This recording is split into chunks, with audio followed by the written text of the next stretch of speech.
Si eres joven y estás comenzando con tu vida laboral, tu peor error es creer que debes de comenzar a pensar en tu retiro por ahí de los 50, 55 o 60 años de edad.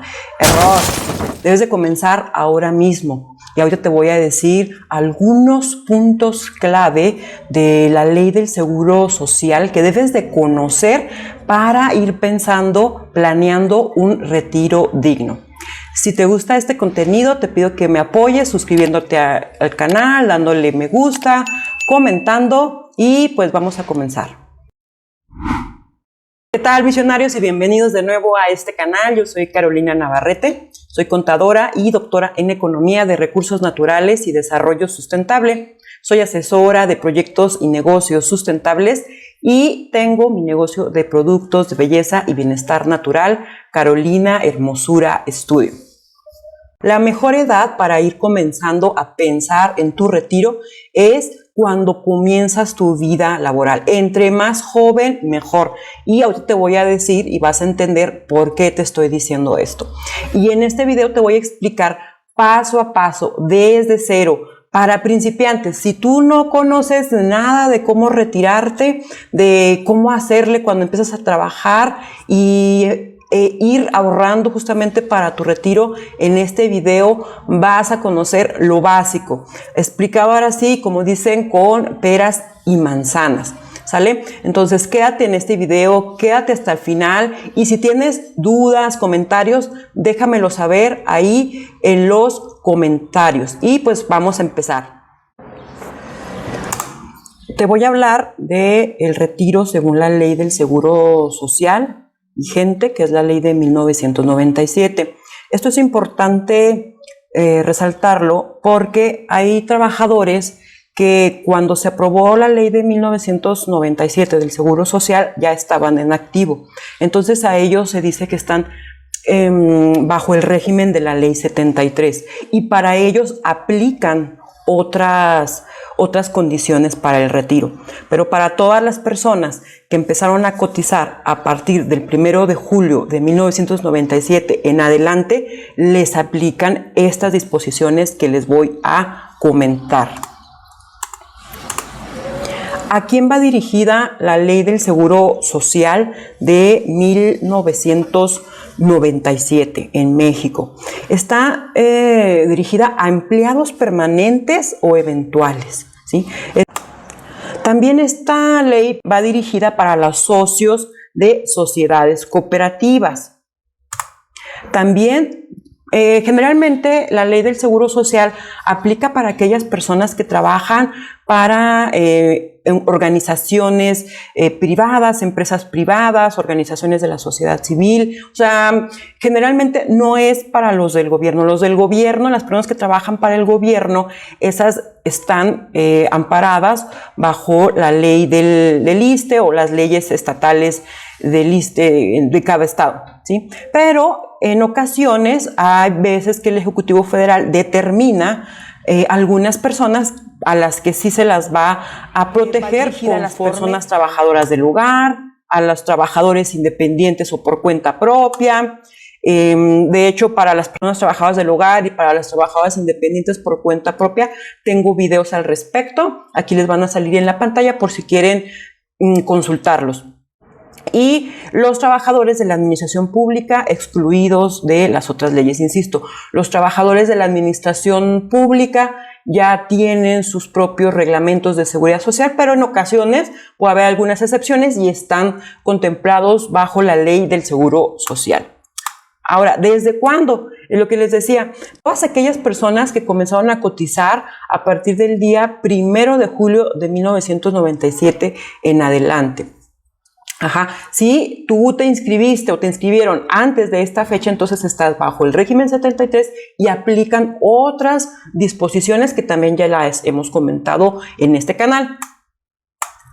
Ahora, algo bien importante que tenemos que tener en cuenta es que en la ley del seguro social tiene una manera particular de medir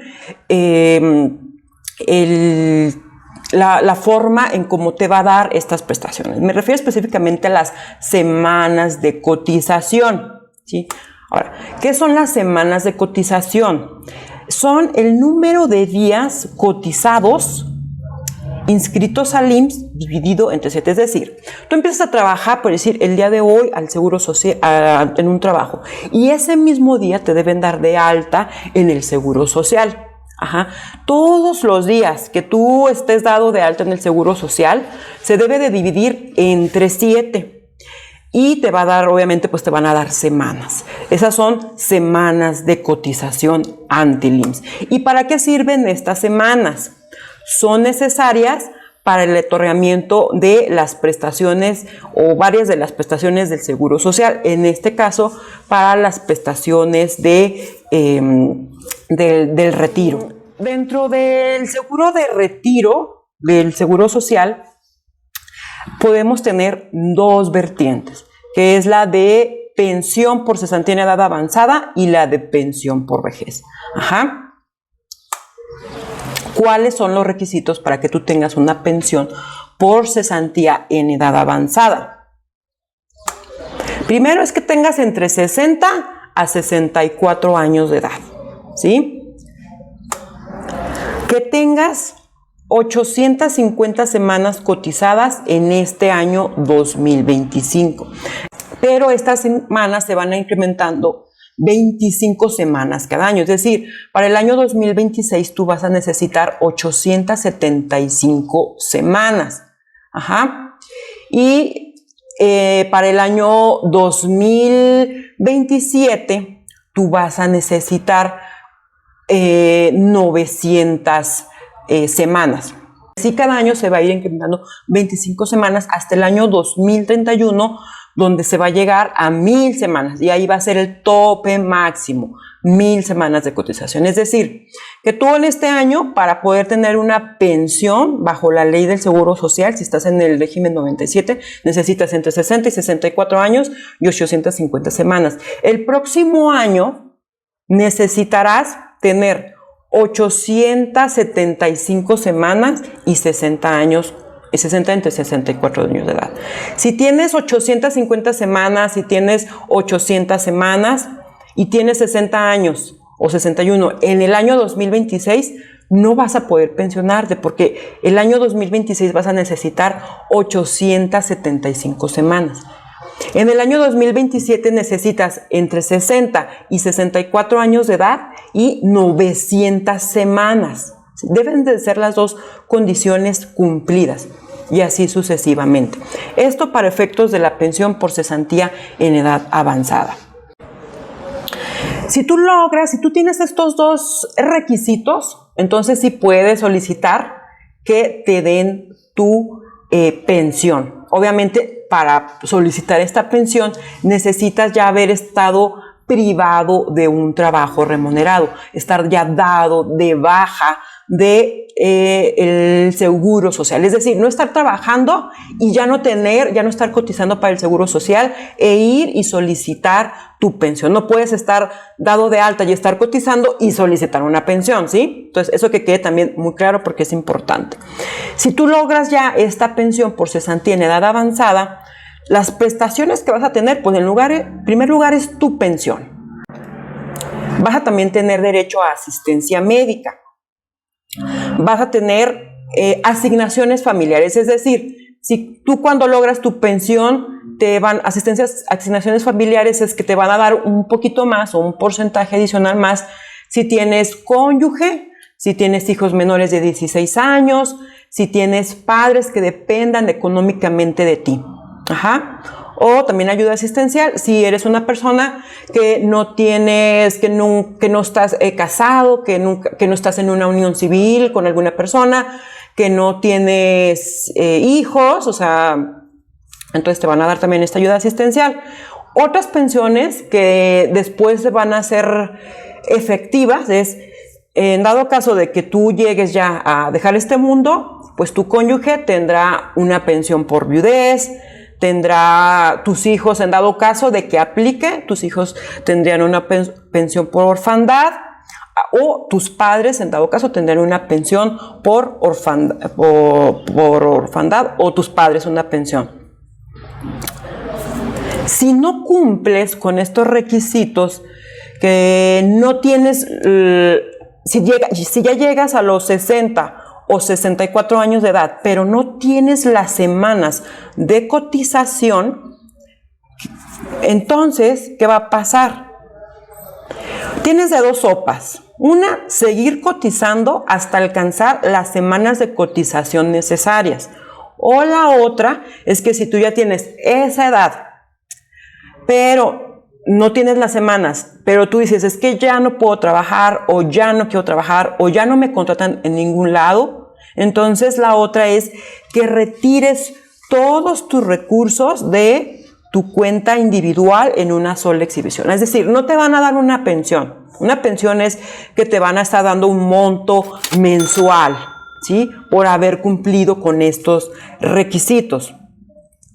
¿Sí? Te van a estar dando un monto mensual. Pero en este caso, si no cumples con esas semanas, no te van a dar ese monto. Lo que vas a hacer es que puedes retirar todos tus recursos que hayas ahorrado hasta ese momento en tu cuenta individual y te los dan en una sola exhibición, pero no te van a estar dando un monto mensual. Ahora, ¿qué es cuenta individual? Por eso aquí lo puse en amarillo. ¿Qué es cuenta individual? Bueno, ahorita vemos lo de la cuenta individual. Nada más quiero ver esto antes de que se pase.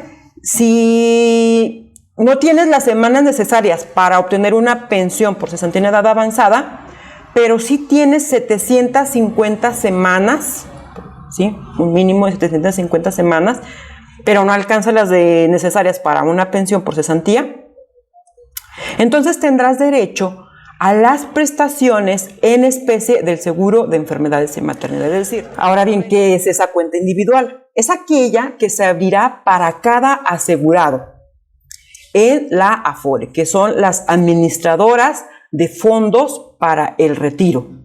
Y en esa cuenta individual se van a ir depositando las cuentas obrero-patronales y en su caso la estatal o del estado, y así como sus rendimientos. Y en esa cuenta, ya ves, cuando te registran al Seguro Social, en esa cuenta, cada mes o cada que te hacen un pago, a un porcentaje de tu sueldo, se le aplica un porcentaje a tu sueldo y se te descuenta. Y ahí eso se va a tu cuenta individual. De la misma manera, tu patrón, sobre tu sueldo, con el que cotizas, con el que estás registrado ante el Seguro Social, aplica un porcentaje. Y ese porcentaje, tu patrón lo aporta de sí y se va también a tu cuenta individual. Por eso son las cuotas obrero-patronales. Es decir, tú aportas un porcentaje de tu sueldo y tu patrón aporta otro porcentaje de tu sueldo. Adicionalmente, hay algunos casos en que los gobiernos estatales o incluso el Ejecutivo Federal, en algunos casos, para sueldos que son menores, me parece que a 4 UMAS, puede aportar también un porcentaje. Por esta razón es bien importante que verifiques con cuál sueldo, con qué salario tú estás registrado ante el Seguro Social. ¿Por qué? Porque conforme tú estés registrado en el Seguro Social, con base a ese sueldo, se va a ir ese porcentaje, se va a calcular ese porcentaje de cuotas obrero-patronales que se van a ir a tu retiro, ¿sí? Entonces, si tu sueldo es muy bajo, el porcentaje que se va a aplicar es muy bajo, entonces también la pensión que tú llegues a obtener por retiro, pues también va a ser muy baja. Y no nada más las de retiro, también, por ejemplo, pensiones por invalidez, por incapacidad, también se calculan con base al salario con el que tú estás registrado ante el Seguro Social. ¿Sí? Entonces es bien importante. En esta cuenta individual se conforma o está dividida a su vez por varias subcuentas. La primera es la de retiro, la segunda es de cesantía en edad avanzada y vejez, la tercera es de subcuenta de vivienda, que esta es básicamente para el Infonavit, esta se entrega al Infonavit, los recursos que se vayan a esta se entregan al Infonavit, y esta otra, la de aportaciones voluntarias. ¿Esta qué son aportaciones voluntarias? Esto es, si tú quieres ahorrar adicionalmente para tu retiro, aparte de lo que te están descontando o de lo que está aportando a tu patrón. Si tú quieres ahorrar para tu retiro, puedes hacerlo a través de la subcuenta de aportaciones voluntarias, ¿sí? Ahora, la otra es la pensión por vejez. Esto es cuando tú tienes 65 años de edad o más, ¿sí? A partir de los 65 años de edad en adelante, tú puedes obtener una pensión por vejez, ¿sí? La pensión, para esto también vas a necesitar 850 semanas de cotización en este año 2025. Y de igual manera va a ir aumentando cada año hasta alcanzar 25 semanas cada año hasta las 2031 con 1000 semanas de cotización. 1000 semanas de cotización son aproximadamente 20 años trabajando o cotizando al seguro social. De igual manera, si no cumples con los requisitos, entonces, si nada más tienes de 65 años de edad en adelante y no tienes las semanas de cotización, lo que puedes hacer es retirar el saldo en una sola exhibición, o la otra es seguir cotizando hasta que cumplas las semanas y entonces ya puedas tener una pensión. De igual manera, si no tienes esas semanas, pero si tienes 750 semanas cuando mínimo, entonces vas a tener derecho a las prestaciones en especie del seguro de enfermedades y maternidad. En el seguro de vejez, por seguro de retiro por vejez, las prestaciones, pues vas a tener una pensión, vas a tener asistencia médica, vas a tener asignaciones familiares, y eso ya lo comenté ahorita, que son ayuda asistencial, y otras pensiones que se puedan tener en determinado caso, es que si tú llegas a dejar este mundo, pues tu cónyuge va a tener una pensión por viudez, o si aplica una pensión por orfandad, o para tus padres, si dependerían económicamente de ti.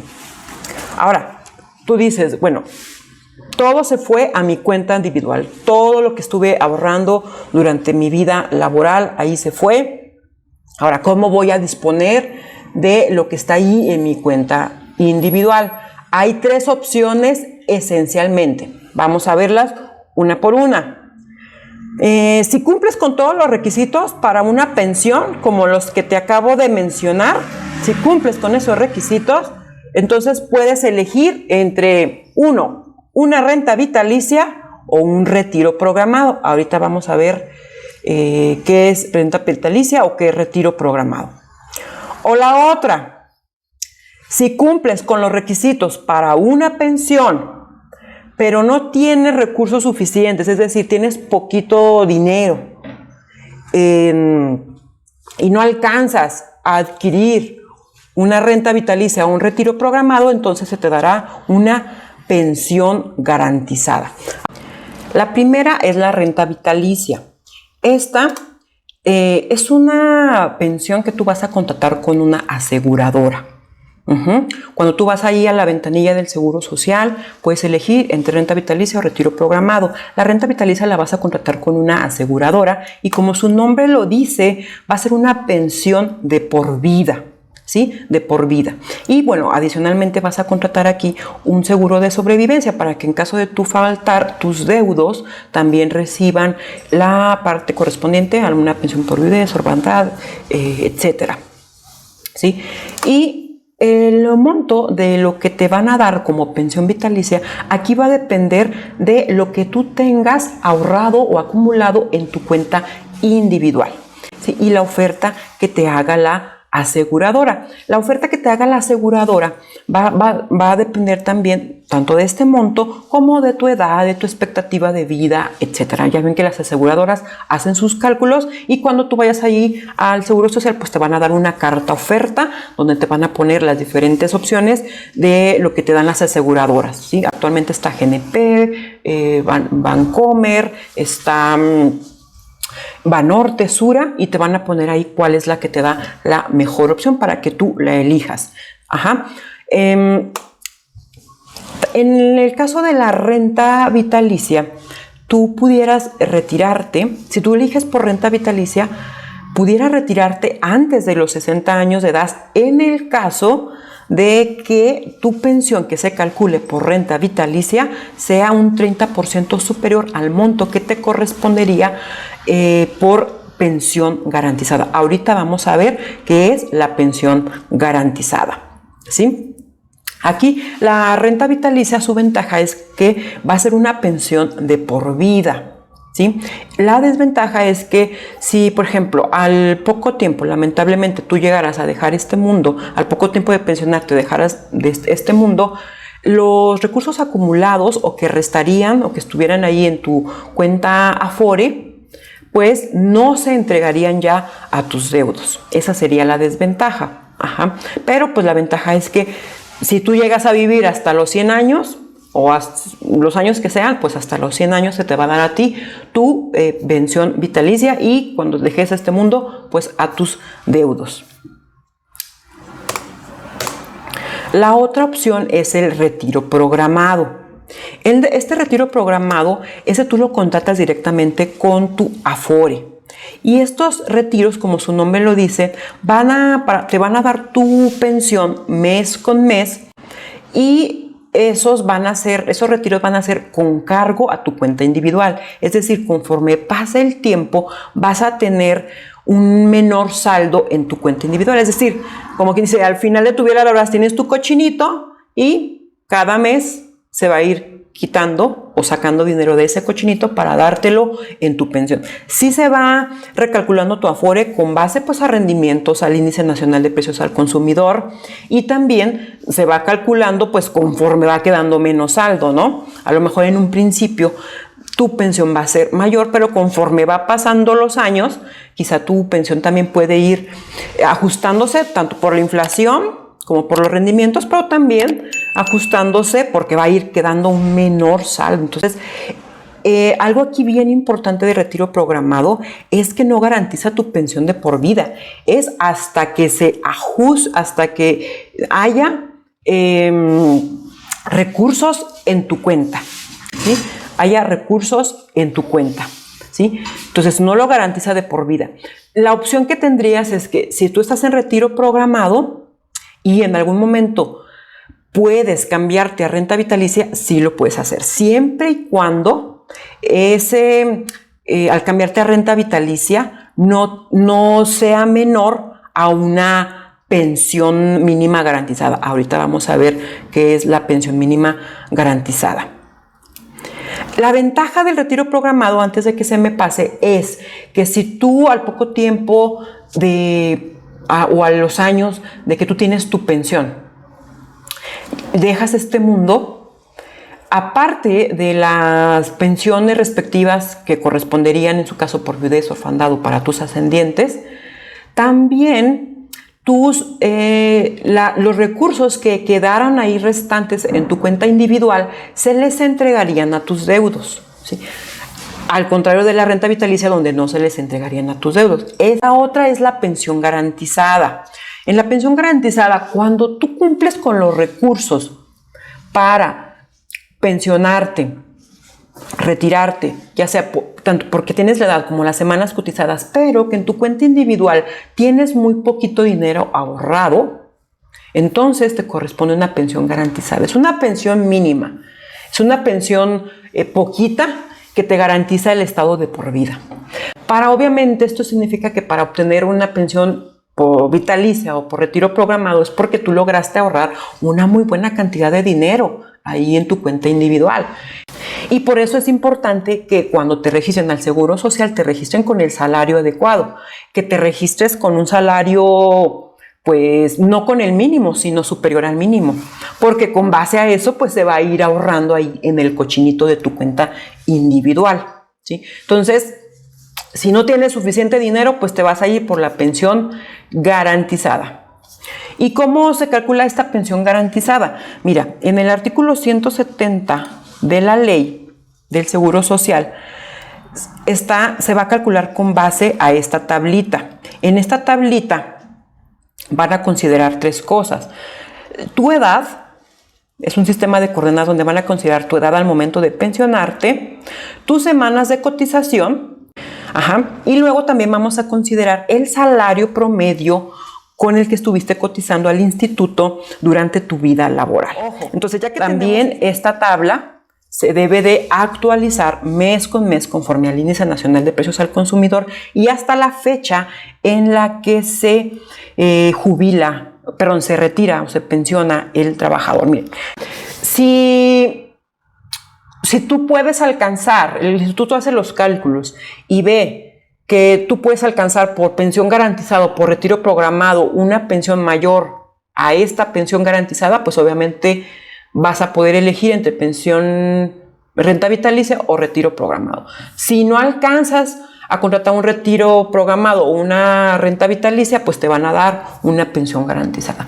Ahora, otra cosa bien importante que hay que considerar es el fondo de pensiones para el bienestar. Esto solamente aplica para los que están en régimen 97, en la ley 97 del IMSS o en cuentas individuales de la ley del ISSSTE. Este fondo de pensiones para el bienestar, si se fijan ahorita que vimos lo de la pensión garantizada, pues son muy poquito. O igual, en el retiro programado, aunque hayas tenido, o en renta vitalicia, aunque hayas tenido mucho dinero ahí ahorrado en tu cuenta individual, eso no garantiza que te vas a pensionar o que tu pensión va a ser igual a lo que tuviste por lo menos en tu último salario cotizado al Seguro Social. O sea, a lo mejor tú ganabas quizá 12,000 pesos mensuales y con tu retiro programado pues a lo mejor alcanzas 10,000 pesos o con tu renta vitalicia quizá alcanzas 10,000 pesos, ¿sí? Y a lo mejor con tu pensión garantizada, quizá alcanzabas cuando mucho, no sé, 5,000 pesos. Estoy hablando así al aire, ¿no? Estoy hablando así al aire. Bueno, entonces por esto surgió el Fondo de Pensiones para el Bienestar. De hecho, tengo un video al respecto. Aquí les va a aparecer la liga para que lo puedan consultar el video y les quede más claro. Este Fondo de Pensiones de Bienestar, ¿cuál es su propósito? Que si tú tienes 65 años de edad y empezaste, te retiraste a partir del 1 de julio de 2024 y estás registrado ante el ISSSTE, estás cotizando ante cuentas individuales del ISSSTE o ante la ley del IMSS del 97, entonces el Fondo de Pensiones de Bienestar lo que te va a dar es un complemento a tu pensión para que tu pensión sea igual al último salario registrado ante el IMSS o ante el ISSSTE, ¿sí? Hasta un tope de 17,364 pesos mensuales a 2025. Obviamente hay que considerar que los montos de las pensiones se van actualizando cada año conforme a la inflación, que se calcula conforme al Índice Nacional de Precios al Consumidor y se hace cada año en el mes de febrero, y el monto, el tope del Fondo de Pensiones de Bienestar se calcula cada año en enero de cada año. Pues mira, si te ha gustado este contenido, pues ahí déjamelo saber en los comentarios. Si tienes dudas también déjamelo saber. Y también te invito a que, pues si tienes más dudas, pues revises ahí mis videos que tengo en mi canal de YouTube para que puedas resolver tus dudas, para que empieces a planear y a pensar en un retiro digno. Y si quieres una asesoría personalizada para empezar a planear un retiro digno, ya sea por régimen 97 o 73, pues haz una consulta, una asesoría personalizada conmigo. Contáctame en la caja de descripción, pues te dejo ahí todos mis datos para que me puedas contactar y ponernos de acuerdo para una asesoría y poder resolver todas las dudas que tengas al respecto. Pues muchas gracias, visionario. Todo esto lo hemos hecho por una visión distinta de la economía y espero haberles aportado. Recuerden, muchas gracias. Hasta luego.